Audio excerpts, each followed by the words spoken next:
bienvenue chez vous dal leen ak jàmm yéen ñi nga xam ne yéen ay internet yi ñuy suivre actuellement ñu am mbégte bu baax a baax war a seq ak yéen jotaay bi di leen nuyu leen gërëm ci ànd bi ak ñun saa su ne di wax ni amuñu seen bay donc nag ñu ngi am mbégte bu yaatoo yaatu jàkkaarloo ak docteur Abdoulaye Diallo ñu bari xam ko ci xam-xamam xam ko itam ci liggéey bi muy def ci Sénégal sans plus tarder dañ koy bàyyi mu nuyoo ak ñi nga xam ne ñoo koy suivre actuellement di internet yi lay topp docteur ñu ngi lay ziar bu baax.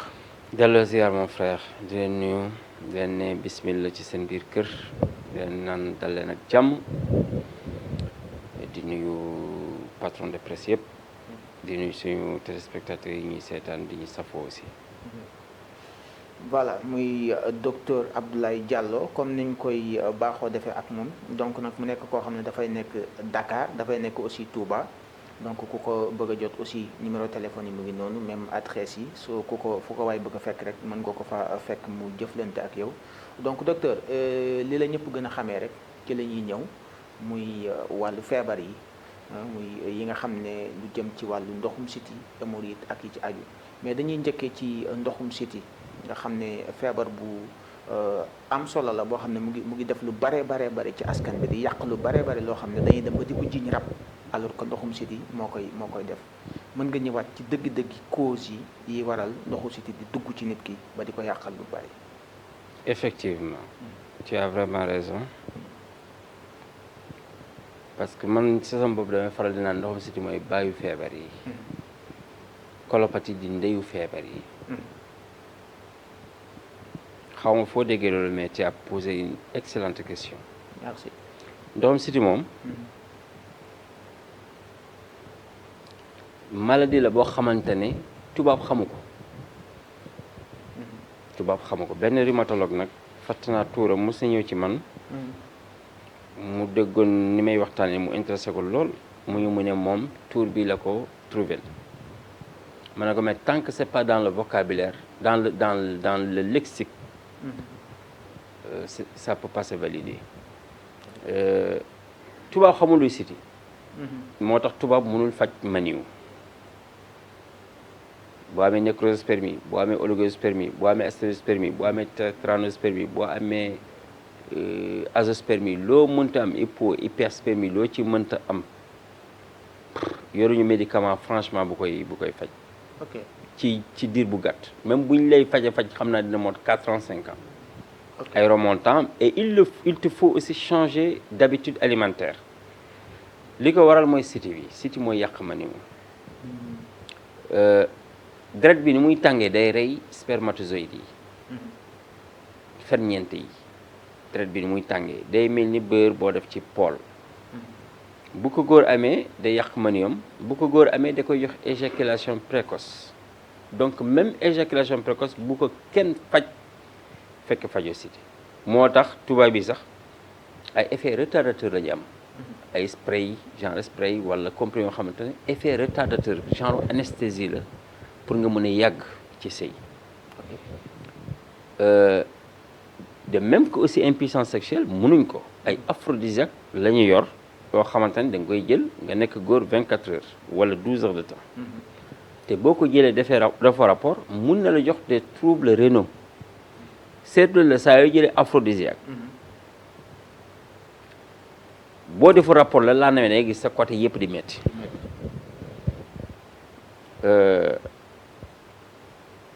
siti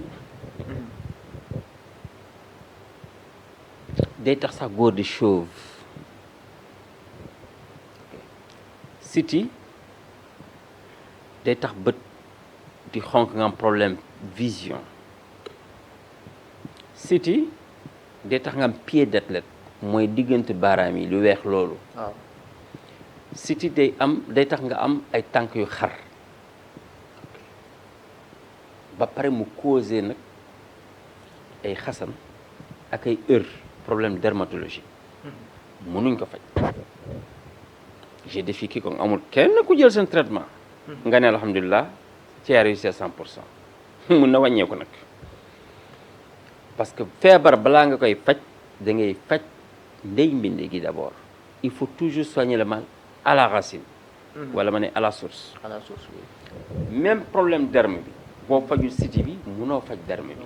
moo tax it man par exemple doo ñëw rek nga am der bi yàqu loxo bi wow munoo sax nuyu nit ñi lèvres yi di xotteeku rek nga jël garabu siti tout court nga ne mun na disparaître non non da ngay jël siti bi feebar bi ci deret bi la nekk. da nga koy faj intérieur bi d'abord avec 30 000 francs 3 semaines maximum nga ñëw nga jël garabu xasan noonu laa ko tuddee xasan mais c'est pas seulement xasan ak lay faj. c'est tout ce qui est lié au problème de la peau. nga jël boobu tamit 3 semaines du ma nangu nga dajale ñaar yi sax di ko defandoo en 3 semaines mun na ko def mu régler rapidement mais si l'état est grave amoo foo demut ba mënutoo sax fóot en tant que jigéen ba yow mi góor sax ñemetoo laal saabu damay naan jëlal siti bi ba mu jeex après nga jël xasan bi siti lii ci wàllu góor la ci jigéen day def même effet mais ci jigéen day indi cassure de cheveux nopp yi di riir parfois yaram bi di tàng parfois yow doo sentir sa yaram tàng na sa partenaire ngay jege mu sentir na sa yaram dafa tàng boobu mooy siti bi lay tere am doom boobu jigéen bu ko amee bu sëyee ndox bi day génn dara du des day mel ni beurre boo def ci pool day seey du mës a ëmb bu yàggee ci moom mun na am perturbation de règle soit que règle yi anormal wala sax règle yi bloqué 3 ba 4 mois ba 5 mois ba 1 an sax doo gis règle boo demee ci fenkat yi ñu naan la rab la wala dañ laa téye wala sa wujj moo la liggéey c'est pas vrai ñun dañuy faj règle anormal di faj règle bloqué di faj règle douloureuse di faj règle bloqué mais doo faju règle yi yenn règle doo ko faj fekk fajoo siti bi de manière générale aussi noonu la siti di indi arthrose yukk yi day wow donc kenn mënul faj arthrose fajul siti moo tax tubaab aussi mënul faj arthrose dañuy taneloo wala ñu jox la ay calmant wala ay corticoïdes te à la longue bu yàggee ci yow du baax siti day indi polyarthrite rhumatoïde moo tax aussi tubaab mënu ko faj mais boo amee polyarthrite rhumatoïde il faut nga jël d'abord 2 fois l'ordonnance de siti 2 fois nga jël ko 3 semaines jëlaat ko 3 semaines nga doog a jël polyarthrite rhumatoïde loolu mooy rhumatisme déformé nga xamante ni yax yi bu déformé boobu pas rhumatisme déformé mais rhumatisme bu déformé yaram bi yax yi loxo yi lépp xam nga am ay bos mu nga dem ba doo mën a dox boo koy faju nag attention premier mois bi day metti au lieu nag ma lay naan compter ci say corticoïdes je préfère ma bindal la saafara bi may tuddee man paracétamol alquran ok comprendre nga mën naa ko waxee fi mën naa ko may nit ñi sax fii ku boppam metti wala ku biiram metti wala ku dara metti rek boo ko bindee wala nga tufli ko ci ndox 9 xaala yu toppante la 9 xaala yu toppante ci suratu Shu'ara qaala firawna wa ma rabbul alamin qaala rabbus samawati wal ardi wa ma baynahuma in kuntum muqinin qaala liman hawlahu la tastami'una qaala rabbukum wa rabbu abaikum al awwalin qaala rabbul mashriqi wal maghribi wa ma baynahuma in kuntum ta'qilun qaala inna rasulakum alladhi ursila ilaykum la majnun qaala lain ittakhadhta ilahan ghayri la aj'alannaka min al masjunin qaala aw law ji'tuka bi shay'in mubin qaala fa'ti bihi in kuntum min as-sadiqin foofu Moussa ak Firawna ñooy tontante def benn débat kooku paracétamol alquran la xam nga nag yàlla moo ne wa nunazzil min alqurani ma huwa shifaa'un wa rahmatun lil mu'minin wàcce naa ci alquran bi loo xamante ne da leen di njëriñ pour wér ak yërmande mooy naataange donc même wërsëg am na ay saafara waaw xam nga am na ay tuur yàlla yu wér nga am pour ñi ko gëm nag la wax lil mu'minin mu teftal ci wala yazidu zalimin illa xasara ñi ko weddi nag ñooy ci perte lañ nekk. perte nga ñuy dëkk. dégg nga de. lu am solo. xam nga hasbunallahu wa ni'mal wakil. dañ ko woowee le verset abrahamique képp ku koy def 450 fois diggante timis ak gée kenn du la mënal dara. hasbunallah wa ni'mal wakil. saa yoo tiitee tiit nga multiplier ko par 3 mu jox la 1350 fois hasbunallah wa ni'mal wakil. loo tiitoon da ngay tàggoog moom. mu disparaître. même sirrul waqti mooy julli bi ngay julli léegi loo ñaan yàlla mu nangu. waaw hasbunallah wa ni'mal wakil la. en passant man maa ngi koy bëgg a def depuis une semaine j'arrive pas xaw ma lan la. temps yi nag dañ ma laal tuuti xam naa loolu. yaa ngi la bloqué. waaw temps yi moom xam naa dañ ma laal xam man chaque jour ñu may laal ñëpp may liggéey man bu ma doon sangu moom dee naa yàgg na. ah bon. waaw wallahi ok. waaw te région bi ma dëkk nit ñi bu ñu yaataa sax mën nañu coow loolu déjà cat moo gën a bon sax liggéey. effectivement. comprendre nga. géej naa def prière boobu je crois il y a 2 ans. te prière la boo xamante ne 35 minutes lay durer sirril waqti la tudd en tout cas fii ba 2035. ku bëgg lu gaaw prière boobu ngay def xam nga c'est par siècle dañu naan day am xurbu zaman par siècle. waaw kon noonu la prière yi amee aussi mu ngi mel ni salaatu ala nabi bu gën a gaaw a joxe alal. allahumma salli ala sayyidina muhammadin rafiu darajati wadudu la. salaatu fatiha pour dem ci yàlla la. al fatiha li maa xoolega boobu dee ubbi li tëjoon mooy xam-xamu yàlla. salaatu fatiha kenn du ko ñaanee aaju àdduna c'est trop fort pour aaju àdduna bu fekkee fi aaju àdduna sax comme asib la. jéggi na niveau boobu. c'est trop fort. c'est trop puissant.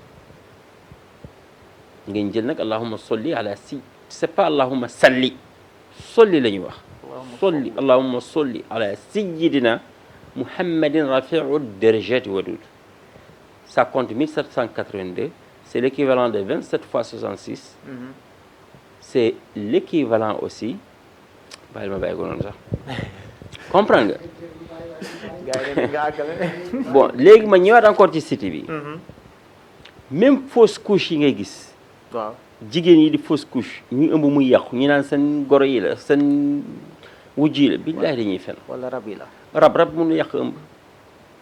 je suis désolé. ok rab mun na la tardel ci lu bëri mais doom nag yàllaa koy sàq nag. rab esprit la rab du organe. nu muy duggee ci awra. xaw ma je suis désolé rab mën na dugg ku góor ki wala ku jigéen gi le jour bi ñu war a tëdd pour am doom parce que ci 24 heures rek ci cycle jigéen bi nga mën a am doom le 13e le 14e jour jeex na. ok. oui léegi nag mën na dugg ci couple bi par exemple ngeen bañ a si jour boobu ngeen xuloo juste ça comprendre nga. oui. mais quant à rab vraiment yàq na ëmb. c'est autre chose quoi. xam nga y a quelque chose que les blancs appellent grossesse extra-utérine. yow nga ëmb mais boo defee échographie sax doo gis ëmb bi fekk yow xam nga ne da ngaa ëmb yooyu yëpp siti da koy def yaa ngi may dégg. waaw. donc ku mënul am doom wala ngay dafay fausse couche ñëw rek ma jox la garabu siti 30 000 dong ngay fay waxuma la nag dëgg siti rek nga dem jindi ay xas ay reenu dànk ay reenu daqaar loolu fajul siti de. il faut même se méfier day yàq rein. gis nga tubaab yi dañuy diaboliser rek dinaa suñu garab yi ñi day joxe problème de rein man de waaw ñoom lu ñu faj. ñoom dañuy calmer rek. et seen garab yi ñoom ñëpp xam nañu am na effet day am secondaire. ay secondaire si. effectivement. ñoom lu ñu faj fu ñu toj ñoom fu ñu toj ñun de toj nañ. soit bu ñu fajee. man de colopathie bi ñu naan sa régime à vie. tout de suite ngay ñëw ma jox la benn garab nga tagg ak moom ñaw ñoom dañuy jël ay 400 sachets di fayee 6 millions 400 fois 15 000. yow benn yoon rek. diabète de dañuy jël garab yi ay tonnes. waaw chaque jour ñu laaj la ñu ñuy amee garab yi est-ce que mën na jaar par fret patati patata hépatite de dañuy sàcc di jënd ay tonnes. les faibles nag nekk fii di tubaab di gëm li tubaab yi wax bu ñu nee diw mën na fa ñu wax c'est ça garabu traditionnel mooy leen nañu effectivement garab bu ne poison la même yu pharmacie yi il faut ñu xam dosage ça je suis d'accord mais quand même il faut reconnaître qu'il y a des professionnels ñoo xamante ne dañoo bëgg seen métier jàng seen métier di pratiquer seen métier et il faut les respecter ñooñu ñoo leen raw fuuf li ñuy jàngu leen ko parce que au moins ñoom tous les 6666 versets du Coran ils l'ont dans la tête et ils ont minimum 1000 hadiths du prophète Mohammed sallallahu alayhi wa sallam dans la tête il faut les respecter mu ne li tubaab bi jàngale loolu mooy dëgg si toi tu ne crois pas en toi nous on croit en nous comprendre nga man gëmuma tubaab yàlla xam na ko man ko gëmul Seydina Muhammad duma la gëm effectivement mooy ki gën ci mbindeef yi li ñu muus gëmuñ Seydina Muhammad lu ñu muus mënuñ décortiquer le message du prophète Muhammad sallallahu alayhi wa sallam lu ñu muus ils ne sont pas capables de savoir que le Coran y a rien de plus spécial que ça lu ñu muus xamuñ ismullahil azim al azam leen ko nëbb donc qu'ils sachent que ils sont les serviteurs des connaisseurs de Dieu quand tu es pour Dieu tout ce qui n'est pas Dieu sera pour toi donc ñoom ñooy ñooñu ñu def ay milliards tabax ay usines defar avion dépenser ay milliards man mu ñëw dépenser sama 50 000 jël sama avion dox sama soxla defar dàll buy jar 1 million ñu sonn ci di ut ay peau de vache ay cuir chameau ay petit pata ñu defar ko ma ñëw def sama journée de travail 1 million ma ñëw jënd dàll bi sol wala ñu defar ay usine sonn ci def ci ay milliards nga ñëw jënd 500 francs paire de chaussures pour man ils ne sont que nos esclaves déjà ils vont m'entendre xam nga sëñ Mahfouz maa ngi leen naan à partir du 22 février c'est un nouveau départ moo tax ma créé sama site je vais leur parler maintenant pendant le mois de février toutes mes émissions seront en français je vais les draguer ils vont me connaître mieux ils seront là man tant que ma ne la tant que awma prix Nobel de la médecine noppiwuma doo bàyyi am na benn chaîne YouTube comme vous dama ko ne da ngeen di ñëw fii na ñëw enregistré wàlla Mahfouz xam li may wax déglu na message yi mooy taxé benn prix ma ne ko bàyyil man YouTube mënuma apporter dara j'ai toujours les mêmes patients su ma defee émission su ma deful émission dafa am benn combat bu ma bëgg a mener donc je veux garder le cap avec vous comprendre nga xam nga déjà y a quelque chose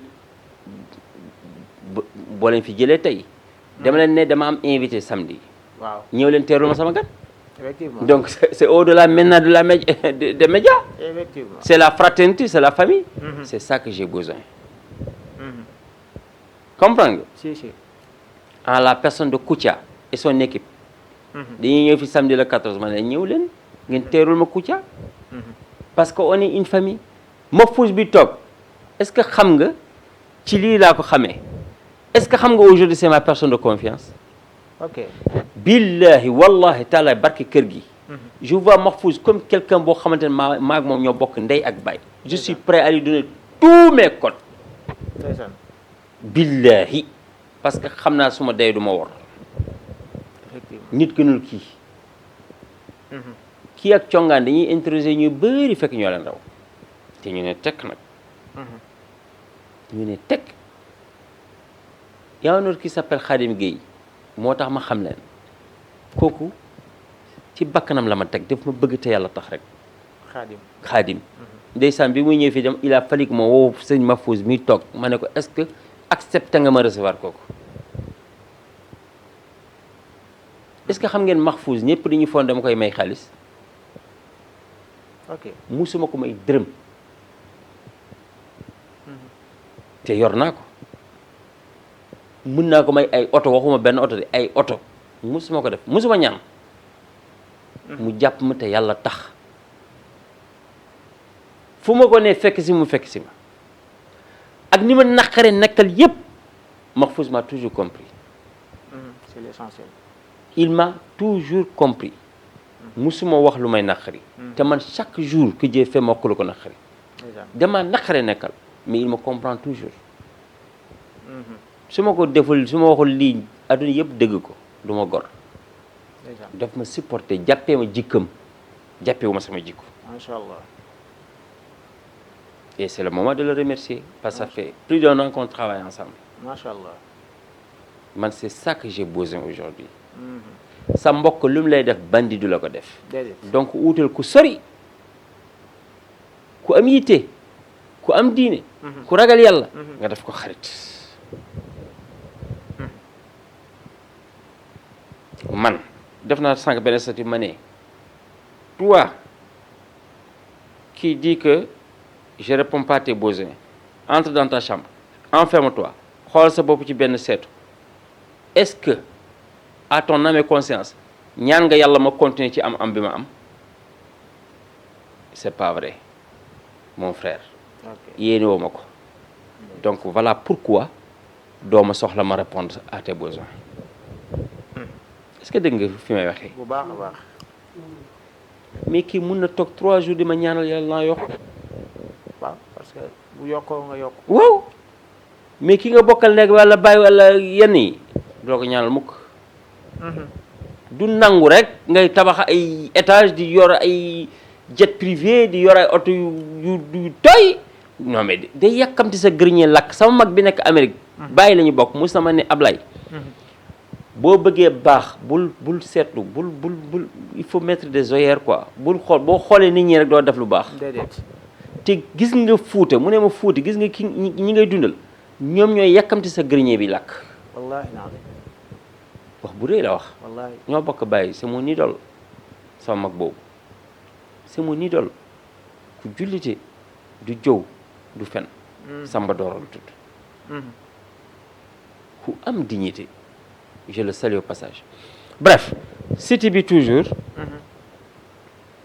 Donc c'est le père de toutes les maladies. am na benn sëriñ bu mag boo xam ne dafa ñaan yàlla parce que dafa woon faj Siti benn waaye ne ko 500000 lay fay. nee na mu julli fajar mu ñaan yàlla bu mu paree ñaan yàlla pour wér ci Siti bi rek nee na musul xam luy vidéo luy YouTube mu ne ni téléphone rek gis sama vidéo mu seetaan même je le fais ñëw. barke Seydina Mohamed maa main sur le Coran waaye kooku de fayul naar bi xoromam dafa ñëw sax ma defal ko crédit mu ne dina ko yónni Orange Money ba léegi te mu xaddam la de. ah bon. comprendre nga. moo tax l'habit ne fait pas le moine. non. Sénégal moom machine buy defar workat yi bu fi ñëwee day paan. machine aussi buy détecter menteurs yi fenkat yi bu ñëwee fi day paan day gaaw a paan. les gens Sénégal da ngay gis ñu formaté ay mensonges ci koo xamante ne xamuñu la rek ñu siwal ko. c'est-à-dire Sénégal c'est pire moo tax man moom sama xol bi cadenas laa ci def je n'écoute rien sama noppi cadenas sama bët yi cadenas je ne vois rien est-ce que xam nga. Sénégal gi yëpp yow dama saaga ndey ak Sénégal gi yëpp ne ma merci laa yemale parce que je sais qui je suis un homme libre c'est-à-dire un homme qui assume ses responsabilités. Les gens ont toujours oublié que j'ai mis en introduction une vidéo avec Mamadou Mansour Diop que j'ai salué au passage ma ne leen le monde peut me traiter de tous les noms il me suffit d'être innocent ma conscience est le tribunal où j'évoque ma conduite et cette conduite là elle est tranquille quand on interroge. Napoléon moo ko waxoon en prison en 1836 Fort Carré d'Antibes Idriss Seck a répété la même phrase bi ñu ko génnee prison son balcon de Point E phrase boobu laa leen dóoral sama yoon newu ci musuma dëgg gisoo même sama émission dama naan bloquer les commentaires parce que xam naa Sénégal boo génnee benn vidéo xamuñu la tu es fort oh là là il est véridique il est sincère suba ñu yëg ne vraiment macha allah vraiment kii yàlla may na la nit ñi di la tàgg surtout bu ñu gisee xale yu jigéen ñi bëgg la ñoom góor ñëpp lay détesté gisoo Wally Seck daa am bayre rek moo tax góor yëpp détesté ko ñu koy saaga rek waxul deful Sénégal mooy noonu Youssou Ndour kan la wax kan la def dara dañ koy saaga Boubou Ndour kan la wax kan la tooñ dañ koy saaga deful waxul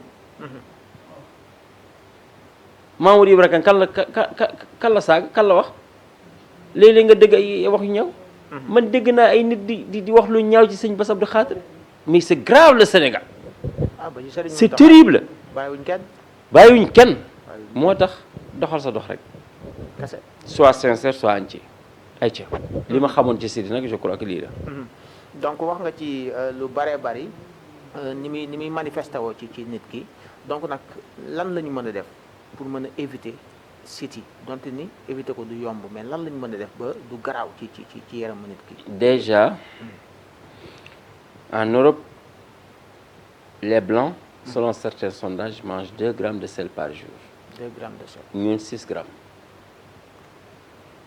minimum ah bon xam nga boo demee Mauritanie wala Libye naar yi xamuñu ki maji xamuñu xorom demal Libye gis nga mburu dañuy ut spaghetti baxal ko xoolal spaghetti ak mburu la ñuy roof sans sauce ñu koy lekk xam nga yow mënoo ko lekk ñoom sauce la si ñoom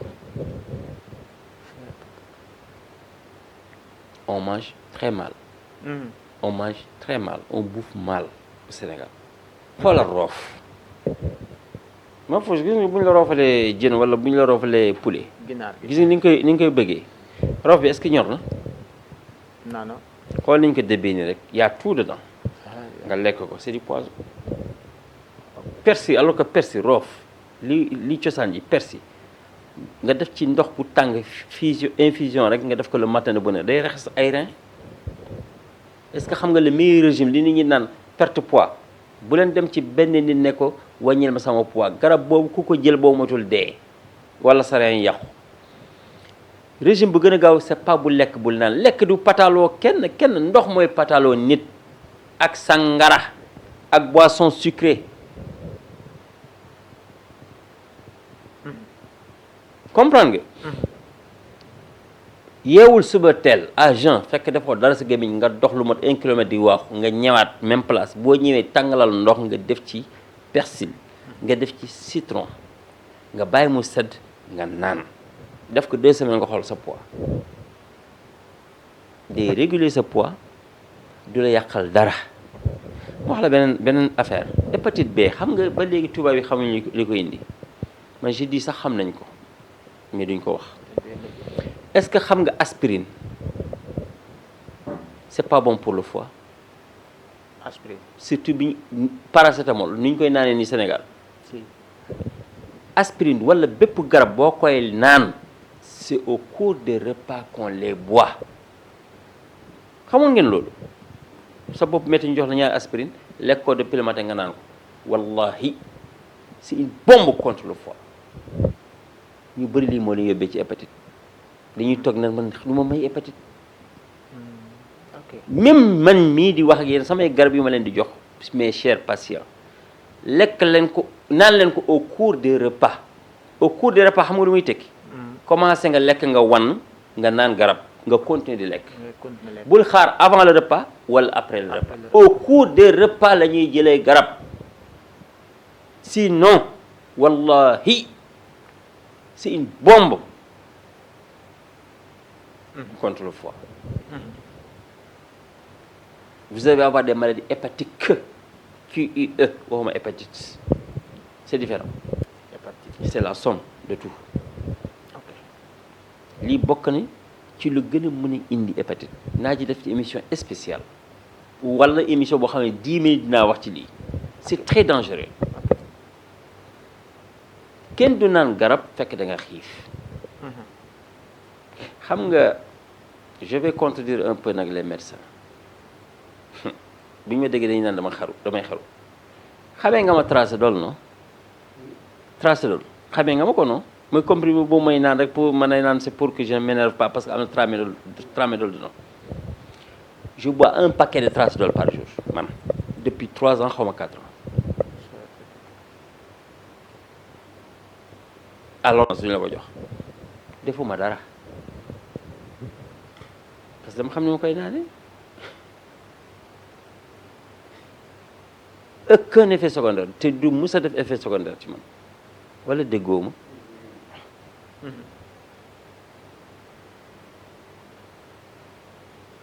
am na benn pharmacien ma neewoon ko Tramadol mu bañ maa jaay il faut ordonnance ma ne ko jox ma mu bañ ma ne ko dootoo jaay lu baax de noonu laa daan les pharmacie bi je te jure lu yomb la xam nga daaneel magasin nit lu yomb la man su ma la nee tu vas voir bul sonn sa bopp bu yeboo nga doon xut bu zaman su ma la nee tu vas voir ku ma newoon dina leer na y a des hommes bu leen tekku mukk bu leen chercher man duma tooñ j'ai toujours dit qu'en attaque je suis pas fort mais en contre-attaque je suis dangereux hyper dangereux man boo jógee ci man rek nga tàll leneen du ma tooñ du ma xulo man su may xulo sama biir kër laay xulo sama njaboot su ma ci pare est-ce que xam nga samay voisins billahi quand je sors je les vois amul kenn koo xamante ne xammee naa la ci barke Seydina Muhammad amul kenn koo xamante ne xammee naa mun nañu daje ma xammee la amul du ma leen sax xool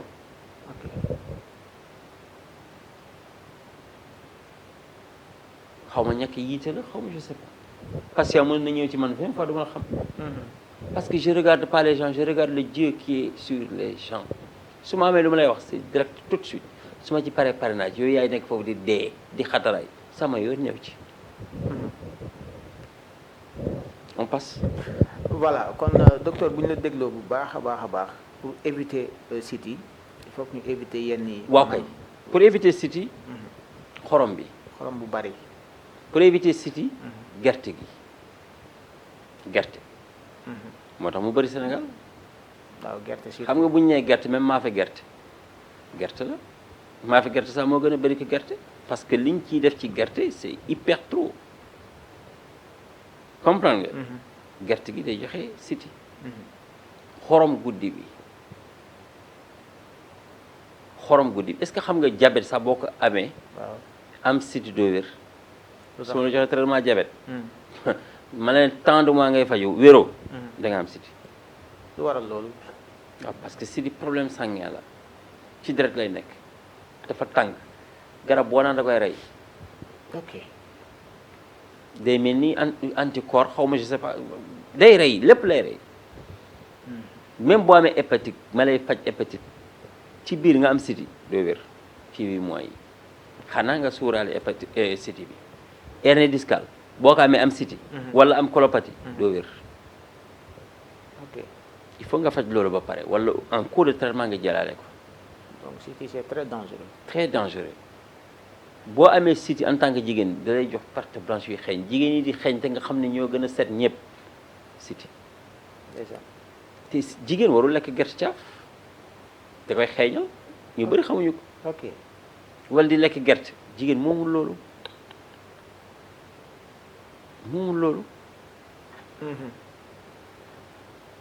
et il faut éviter les poissons jën yu ñuul yi quoi waaw yooyu itam ay yaboo yi affaire yooyu di jën boo nee ni boo bëggee suturaal sa bopp rek nga naan baadool boo amuloon yax baadool du ko lekk n'importe quoi du jën du jën il faut éviter ça pour éviter le siti waaw donc comme li yàlla wax ci alxuraan rek benn aaya boobu je crois que ci la médecine jógee muy kuulu wasrabu wala tusrifu bu leen ëppal ci bu leen ëppal ci dara bu am excès bu amee waaw tout excès est nuisible day am problème gisoo tuur yàlla yi latif rek ngay wérd bu la neexee 1 milliard du la def dara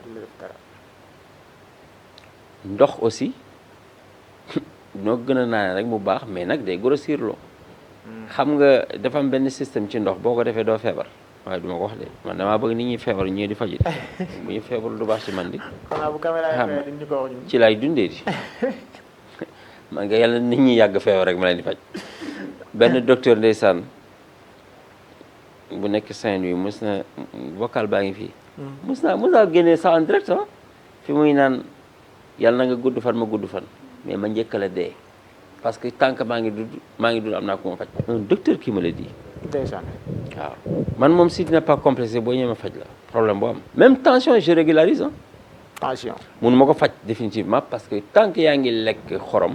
te nit ñi dañuy fàtte benn affaire. à Dakar on respire du sel. si. nit ñi dañuy fàtte loolu. tout ça fait partie. tension day bëri fii. pare di ko lekk. wala di lekk graisse yàpp xar ak ñoo bëgg yàpp xar. dibi rek. yàpp xar c'est très dangereux. très dangereux te xamuñu ko. non dañoo ëppal sénégalais moo ëppal. sénégalais lépp moo ëpp. moo tax feebar bari. xoolal rek nga togg dara def poulet defaale ci ëf ay nen wala jën nga def ci nen ça c'est quelle nourriture ça c'est du poison. wala mburu ndambe mayonnaise nen. c'est du poison mon frère. c'est même café au lait c'est du poison. ñi Ah koy defar di jaay sax xam nañ ko di. c'est du poison. café kay café la lait la. ok. kon lekkal cajou nga naan meew tout de suite nga dee. ah oui. lekkal banaan nga def ci nen tout de suite nga dee. ah oui. coca nen kenn du ko def banaan nen kenn du ko def te xamuñu ko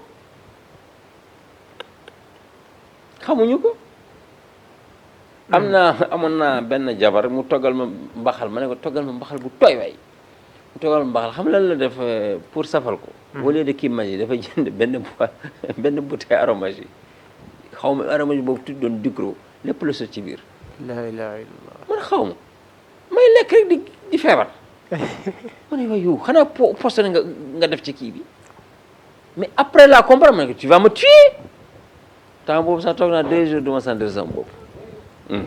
est-ce que. xam nga loolu day rey góor yenn bouillon yi day rey góor est-ce que xam nga même togg ataaya di baxal naana bi day rey góor moo tax xale yu góor yi ku ci def benn yoon pare nga di. ok. ku ci def benn yoon pare nga. naana kenn du ko. naana kenn du ko togg. xamuñu ko jël sa loxo di dugal sa awra kenn du ko def parce que loxo bi dafa am venin. dafa am venin oui si. wala rek boo amee picc boo defee nii rek day gën a rëy. si. picc kenn du ko toj am na ñoo xamante ne seen kanam du nangu saabu picc yi di gën a bëri ñuy gën a sangu saabu di def ñambeek saabu ça se fait pas. est-ce que xam nga picc bu la sonalee jëlal rek kalaba mooy lan kew nga dëbb ko ba mu mokk rek nga def ci limon day saf nag. nga def sa kanam masque def ko 2 fois par jour rek nga ne tekk sa kanam dina yañ. yow moo gën ngi jël ay produits di def. di diw rek. xam nga limon dafa baax ci kanam déjà limon dafa baax ci kanam mais bu dee góor boo koy def dañuy foog da ngay xeesal. day leer trop.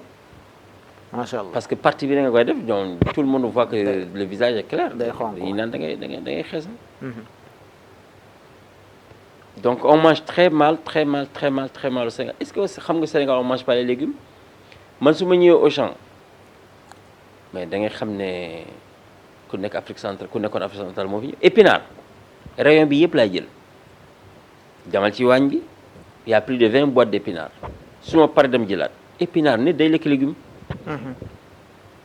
loolu lu ñuy naan saxa waaw ah man ceeb j'ai dit à ma femme je veux plus de riz sànq xal laay jënd tous mes aliments ménagers que ça se fasse à base de mil damaa bëgg gudd fan di xoolal par exemple même salade yi ñuy lekk carottes yi tout ça léegi jardin yi produits chimiques lañ koy defee moom la ñu utiliser way te kenn du am initiative def sa kër benn jardin bio on ne mange pas bio. On mange très mal. oui oui. xam nga bu ñu la nee par exemple booy def spermogramme ñëwal sur place nga defee ko foofu 3 jours d'abstention après nga ñëw def ko foofu. c'est parce que boo jouiree foofu sa kër def ko ci benn bouteille boo ñëwee espace xoolal naaj bi rek changement de destination bi rek. mën na changer lu affaire bi donc même l'atmosphère est pourrie.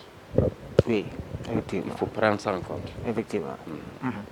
donc docteur Diallo xam naa suñu waxtu xocc na dañu bëggoon rek waxtaan ci côté site yi spécial comme ni nga ci détaillé ak njariñ ñi ngi ci jot a génne. dañuy defaat beneen jotaay. Inch'Allah mais l'objectif de l'émission Si je l'ai accordé, franchement, c'est pour mon emploi du temps qui a changé. Qui a changé, oui. Ça, emploi du temps doit changer. Oui. Désormais, je ne travaille à Dakar que samedi, dimanche, Dimanche lundi. et lundi, oui. Samedi, dimanche, lundi, là, il est Dakar. Mardi matin, Touba. Le reste, je ne travaille plus. Mardi après-midi, je ne travaille pas. Mercredi, je ne travaille plus. Bien que mercredi, avant, lañ doon faj rab yi ak AVC yi. Mais maintenant, rab AVC, c'est dimanche, lundi. Kenn du ñëw di faj rab samedi. Samedi, loo def da ngay defaat. Nit ñi nañu xam loolu te kenn du dem di faji rab di sol weex. Ok. ne nit ñi xam loolu déjà. Samedi, bul dem di faji rab. Samedi, booy dem di faji rab aussi beneen jour bul sol lu weex. Ok. C'est important. Léegi mercredi bi je l'ai ramené soit dimanche soit lundi mélangé ma boole ñëpp fajal leen. Jeudi aussi je ne travaille plus. Vendredi je ne travaille plus. Ok. J'ai donc dama xaaj semaine bi 3 jours et demi de boulot 3 heures et demie de repos. Je prends de l'âge. Je veux profiter de mes biens et de mes réalisations. Parce que xam naa adduna bi tamit dara du doy. déedéet.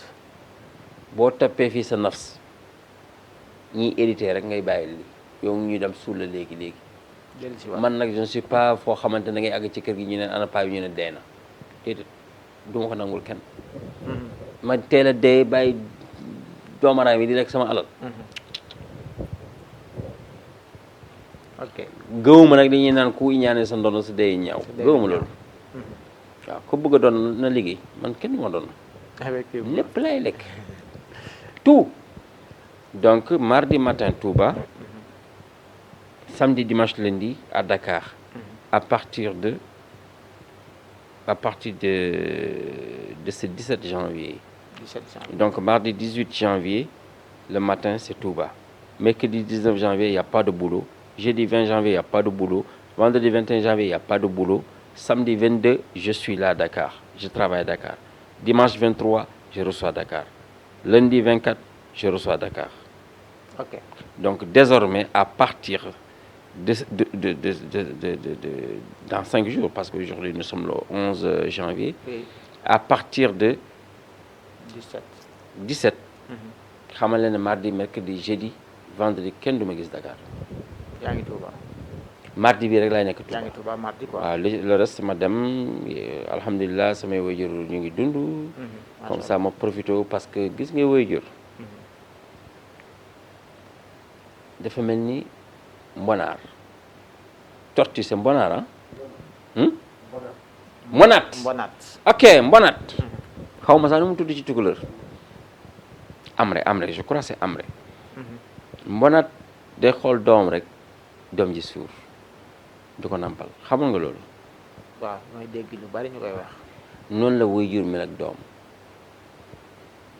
gis nga ñaan yi ñuy ñaan ni yàlla na yàlla nangam yàlla nangam yàlla na yàlla nangam yàlla na du nangu de yaa koy jëf na seen xol sedd ci yow ñu lay xool ngay dollee ko moo tax jege yaay jege pap xam nga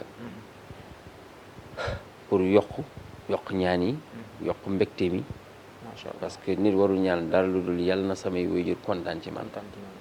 waaw man damay ñaan yàlla na samay waajur kontaan ci man yàlla na Sëñ Tuubaa kontaan ci man. amiin. waaw loolu rek laay ñaan yàlla. amiin. sutura aussi moo jar a ñaan. amiin. boo amee ay milliards amoo sutura amoo dara. Amoo dara. sutura moo jar a ñaan. effectivement. jeunes yi nañu bañ a yàkkamti seen wërsëg. waaw yàkkamti yàqule. il faut aller doucement yàkkamti taxula am oto bu rafet yàkkamti taxula am kër. sinon da ngay dérailler sot nga sàcc ñu tëj la wala nga def naka sa dul noonu mu li may faral di wax rek ku ma toppandoo boo moytul doo tekki. j'ai des jeunes là gis nga gourmet bii bi ma commencé sol yàggul dama ko def rek tous les jeunes que je connais maintenant portent des gourmet chaque jour ma statut ma ne leen billahi ku ma toppandoo doo tekki man dama am samay kër ba pare am samay verger am samay résidence am samay oto yu rafet am macha allah mun naa toog 10 ans du ma commandé yére 4 battants armoire 4 armoires de 6 battants 4 armoires de 6 battants yëpp fees. ok j'ai plus de 500 paires de chaussures boo ne da nga may toppandoo man damaa pare yow pare go loo may toppandoo loo may defee idole pour faire de moi un idole da ngay dem nga jàng boo jàngee nga dem nga tarbiyu nga xam yàlla boo paree nga may yàlla un temps nga dem nga jaamu ko bu baax nga boole ci am benn science boo xam ne jàng nga ko nga wastu ci àq yàlla fekk la ci waaye li may gis nit ñi reporté démb match Sénégal kii bi ñu ne yàlla sauvé nañu xaw man yàlla baax na yàlla ñëw si ñun yàlla may nañu penalty yàlla may ñu penalty de yàlla may ñu penalty joueur bi moo dóor bal ci bal bi beneen joueur bi laale loxoom ñu am penalty yàlla newu fa de yàlla lu muy dem ci football wutu fa dara dañ fa toog ñu bañ a góorgóorlu Comore moo dàq julli waa Sénégal dem dañ ko noq wallaay ñi ko noq dañuy julli Gabon day gis nga ci équipe bi jullikat musulman ah Arabie Saoudite chaque jour ñu duma ko fii ay 4-0 5-0 xoolal tournoi bu ñuy dem 12-0 lañu fa récolté boo calculé bii ñu leen dugal parce que mosuñu jàll premier tour mondial boo calculé 12 bii moom dina mot xam nga 12 yi lan la. waaw dañuy indi drapeau bu ñuy bind laa ilaha illallah. ndeysaan laa ilaha illallah y a 12 lettres Muhammad Rasulullah y a 12 lettres 12 bi moom dañ koy yóbbu rek. yóbbu seen 12 ñi benn moom quoi. xam nga ana yàlla ak football. wutu fa nit dara day gëm boppam. wutu fa dara. naan yàlla